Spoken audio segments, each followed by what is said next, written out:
Track 4. Listening Worksheet 1. Right. Before we finish, I want to briefly mention 4 of our conservation projects: turtle monitoring, cave mapping, reef surveying, and beach clear. Okay, so turtle monitoring can be fascinating. It doesn't need expensive equipment, and we have already collected some critical data about population numbers. It will also be helpful for studies that we have planned for the future about how the marine life in the area is changing.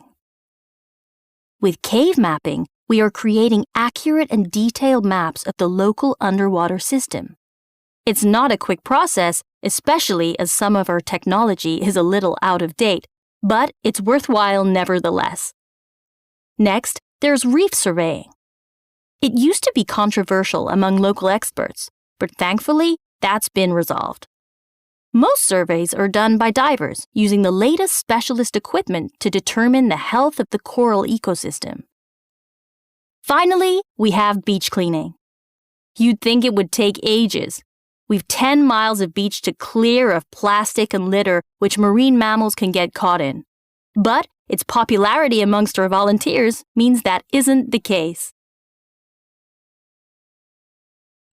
Track 5. Listening Worksheet 1. Today, we're pleased to have on the show Hannah Wells from the Dolphin Conservation Trust. Tell us about the trust, Hannah.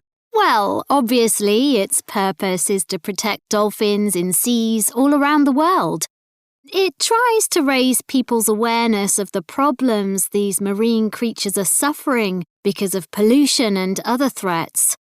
It started 10 years ago, and it's one of the fastest growing animal charities in the country, although it's still fairly small compared with the big players in animal protection.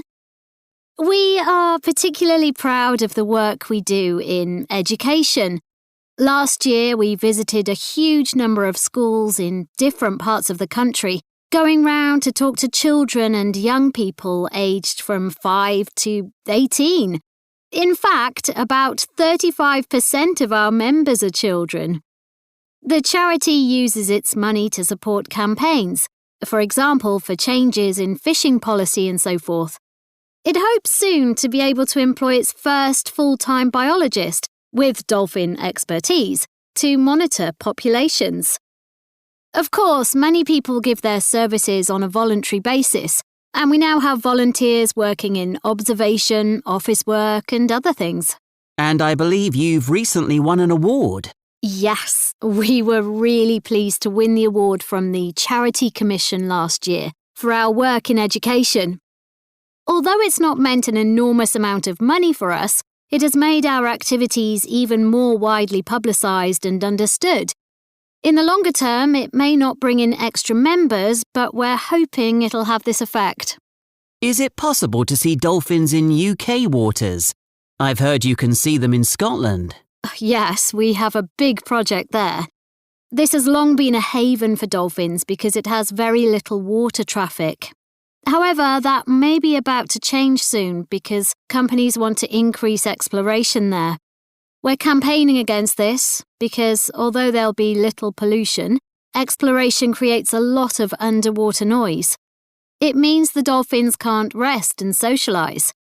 This is how I became interested in dolphin conservation in the first place.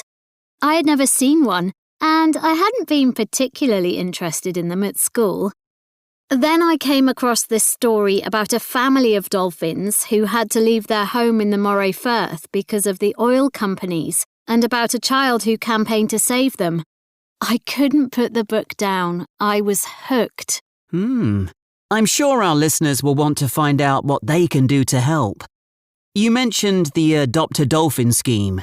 Can you tell us about that? Of course. People can choose one of our dolphins to sponsor. They receive a picture of it and news updates. I'd like to tell you about 4 which are currently being adopted by our members: Moondancer, Echo, Kiwi and Samson, and they are all individual.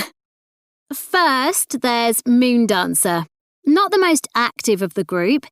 He's been rather elusive since January and hasn't yet been sighted by our observers, but we remain optimistic that he'll be out there soon. Then there's Echo, who's our real character, as she seems to adore coming up close for the cameras, and we've captured her on film hundreds of times. Next, we have Kiwi, the latest from the scheme to give birth. She's quite shy and came to us after she got caught up in a fishing net, easily identified by the particularly large fin on her back. Finally, there's Samson. He jumps really high, quite surprisingly so for his age and size, really. Our youngest member, although almost the longest. Anyway, he's always leaping out of the water with great enthusiasm. I can picture him doing it now.